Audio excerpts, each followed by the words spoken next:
One winter's evening in the run-up to busy time at Christmas, Mrs. Claus was hoovering the house.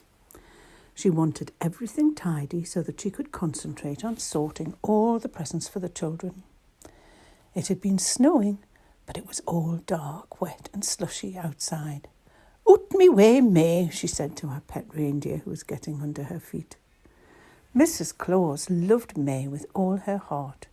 She adopted her since she was a baby reindeer and had rescued her from wicked owners a long time ago. May followed her everywhere she went, literally everywhere. "Oh, hoot the bathroom, May," she would shout every morning. "Can you no give a girl her privacy? I'm on the loo." Still, she forgave May because she loved her. She was a faithful friend who helped look after her. As Mrs. Claus was reaching down to pull out the Hoover plug, she noticed that May didn't seem herself and was using her hooves to paw at the ground and point at the door. "Oh, what's the matter, May? What's up?" she asked. Mrs. Claus listened carefully and could hear some faint crying outside. She opened the door. "Och, and away," she cried. "Feel that wind and cold. I can't see anything out there." But May knew better and started stamping her hooves. Mrs. Claus looked again, and this time she heard the crying again. She followed the noise and saw the snowman in her garden. The children in the village had made it earlier that day. They'd had so much fun building it next to her front door. "Oh, what you crying for, Mr. Snowman?" she inquired sensitively.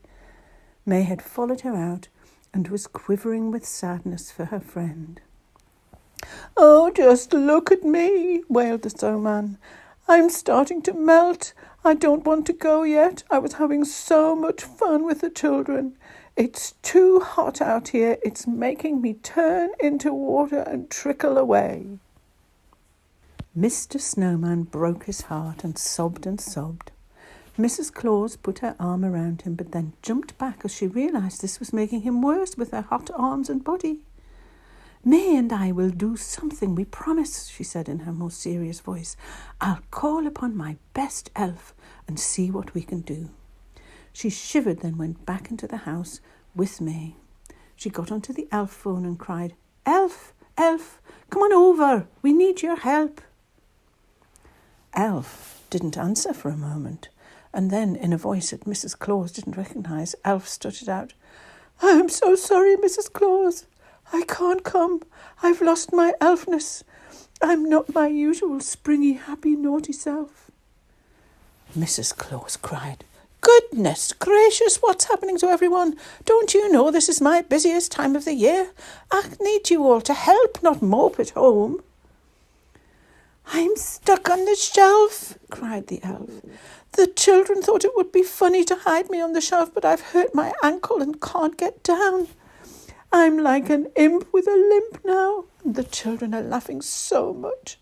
I feel so embarrassed, I just want to hide," Elf wailed. "We'll show those children how to behave. We'll come and get you and limp alongside you. Let's see if any of those children are brave enough to laugh at me. They've forgotten how to be kind and thoughtful to other people. They're all wrapped up in themselves and receiving their own present. Isn't that just selfish of them? That's what I love about you, Elf. There's no self in you, Elf." And off she went with May and her own limp and fetched Elf off the shelf.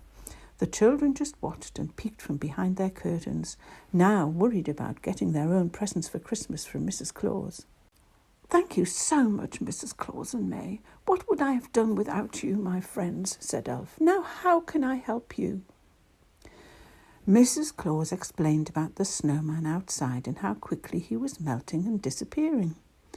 Elf jumped up and said in a flash, "Well, it's obvious. He's too blooming hot. Shut the back door. The heat is escaping from the house and making him worse. Look around the house. Turn the extra lights out. Pull out all the plugs you don't need. Quick, we might just save him."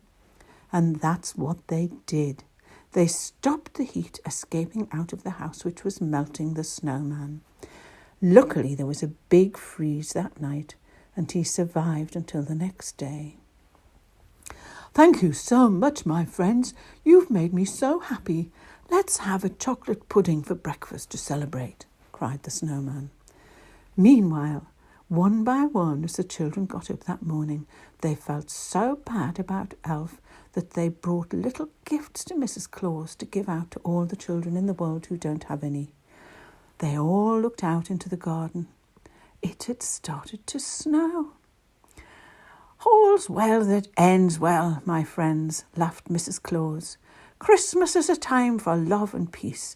Let's go with the snow in the garden."